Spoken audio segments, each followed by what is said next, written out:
What is up, guys? Welcome back to another video. Today we're going to be talking about Partition Wizard Pro 12.5. Oh my. Now 12.5 had a couple of fixes compared to its previous version, and I figured maybe we should go over those as well, just real quick to get them out of the way. And those changes are as follows. It improved the FAT32 partition data recovery, improved compatibility with SSDs, bug fix for BitLocker partition copy failed, and the Pro Platinum Edition has been added. So that's pretty cool. Those are some good fixes to have. Now, as you can see, I am on 12.5, and we have, I guess, this disk to mess around with. I could plug in an SSD, but I don't know if I should. Who cares? Let's plug in an SSD. I think a good 128 gig should be fun to mess around with.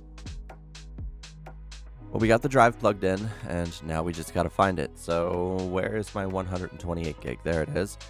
So believe it or not, this was a failed experiment with OnRaid. I tried to copy the USB to an SSD so I could always have it in place, but that wouldn't have worked because I only have one SATA port, and it needs a USB to be able to run. So what we're going to do is we're going to basically delete all partitions, hit yes, and when you do that, you have the ability to hit apply or to hit cancel to basically undo what you're doing.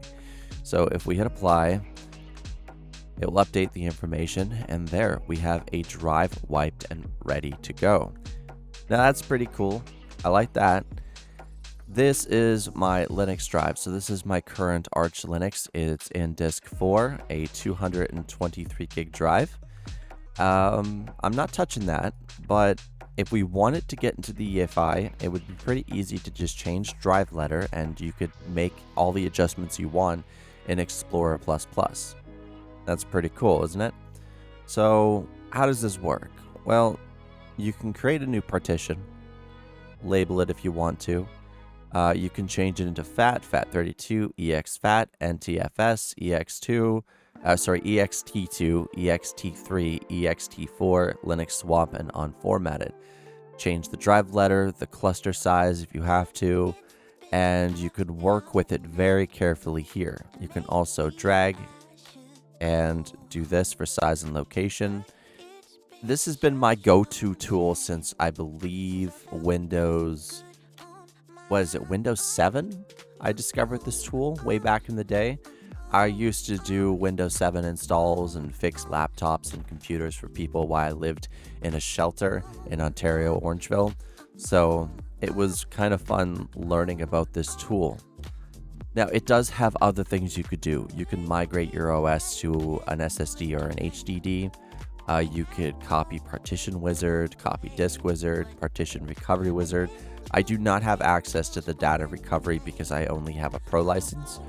It is a lifetime upgrade, which I find really cool. Thank you guys for that. This is a surface test. They have so many options in this one tool. You could even create a bootable media if you need to for Windows PE. Okay, so before we do that, I'm going to go and I'm going to wipe out this Arch drive. So we're just going to go delete all partitions, and I'm going to hit apply. And it's done. Great. So if we want to create a bootable media, we're going to click here. No USB flash drive has been found. Really? Do I actually have to make this into a FAT32 for that to be discovered? Or I don't know how Windows PE works. Let's just do that and hit apply. Because I would love to create an actual, Windows PE. Creating partition. Changes have been applied, so we're good to go. I don't know. Hopefully this will be found now. Out of our media. Builder's already running. Hit refresh. There it is. Yes. And it's going to start building the USB drive. We're going to come back when it's done, but look at it. Look how it does this. Oh, is it going to go really quickly? Maybe we don't need to come back. Wow. But yeah, we will be back when it's done, because I don't want to, you know, waste anybody's time here. I want to show off this tool and all the cool stuff that it can do, because I've been meaning to make a video about this tool for ages. So now that it's done, we have a bootable Windows PE. How cool is that? Now it's going to be probably a Windows 10 PE. I don't know how this works, what it does, what it grabbed. All I know is it grabbed something called a WADK file. So what that is, it's a portable version of this tool with your license, I hope, that allows you to do all these adjustments on other people's computers. Because if that's true, I am buying a brand new USB drive, gonna make it 32 gigs or bigger, and of course I'm going to just make a Windows PE drive, and I'm gonna just be helping people constantly, because that would be awesome. So let's go over, I guess, what else it can do. So this is the space analyzer. You can choose any disk you want, and you could totally just scan it, and it doesn't take any time at all, which is great. I actually used it to scan my entire NTFS Windows 11 drive, and it only took a couple of seconds. I didn't even get to turn my head before it was done. And it tells you where all the files are, the most space. So as you can see, it's all there. And that honestly is the coolest stuff. Most tools will take up to 5 to 10 minutes to discover all files, but I guess maybe their detection is probably maybe threaded. Who knows? And if that's true, then this is a great tool to have.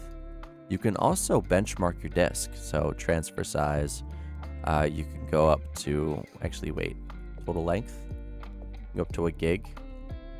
I don't know how to set this up because I'm not one to really do tests, but I don't know. Let's see how this thing does, because I'm kind of curious.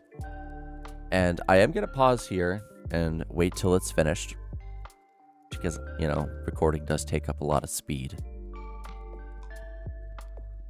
So the end result is done.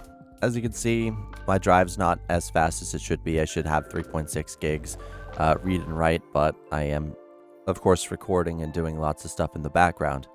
Anyway, guys, that's the tool. As you can see, it is very, very good at what it does. The Partition Recovery actually works really well. When I did click this, and I did run through this because, yeah,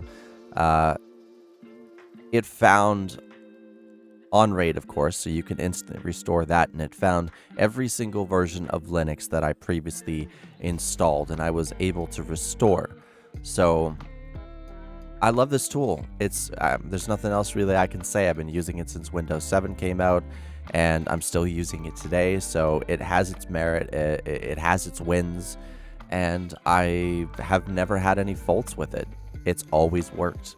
And I am using it on Windows 11 right now, so I guess you can kind of tell that it works there as well.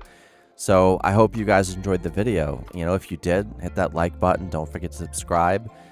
Share this video with somebody who would find this tool useful. In the description, you're going to find a link to the software. They both have a free edition, which is a home edition, which is limited in what it can do. And you have the Pro edition, which what I have, which has a ton of features minus data recovery. Anyway, guys, stay safe, and I'll see you guys next time.